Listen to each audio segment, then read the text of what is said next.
on va rehausser au plus haut niveau le plan Vigipirate à l'ensemble du territoire et surtout dans la région Rhône-Alpes où je vous disais tout à l'heure, il y a des endroits ultra sensibles, dangereux, parce que il y a des usines de produits chimiques, des usines de fabrication de bonbonnes de gaz, et c'est vrai qu'il y en a beaucoup dans cette région entre Lyon et Grenoble.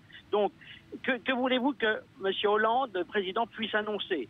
Il annonce on va protéger davantage encore les Français, il ne peut pas faire autrement, c'est évident. Il l'avait déjà dit après l'attentat de Charlie Hebdo et de l'épicerie cachère à Vincennes. Ce sont des mesures, en effet, qui vont être renforcées. On va avoir déploiement davantage de soldats, de police à travers le pays, dans les lieux publics. C'est sûr qu'au moment où on s'approche des vacances d'été, les gares, les aéroports vont être davantage surveillés, c'est évident. Maintenant, le problème, c'est que faire contre ces loups solitaires? Parce qu'on s'aperçoit, une fois de plus, que ce Yacine Kali, 30 ans, d'origine marocaine, français d'origine marocaine, marié, 3 enfants, était une sorte de monsieur tout-le-monde qui s'est radicalisé à travers le temps. Je vous le disais tout à l'heure, il était fiché. Et puis bon, il s'est un peu mis peut-être en retrait.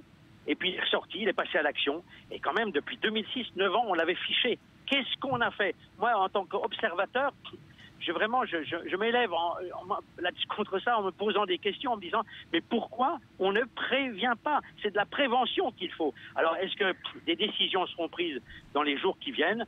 En tout cas, il appartiendra à Madame Taubira, la ministre de la Justice, d'être un peu plus dure peut-être parce que vraiment elle est sous le feu de l'actualité depuis longtemps et on lui reproche un certain laxisme. Alors il faudrait que le président Hollande peut-être et le Premier ministre Valls donne des instructions allant dans un sens du renforcement des prises de mesures contre ces islamistes que nous avons dans notre pays, et Dieu sait qu'il y en a.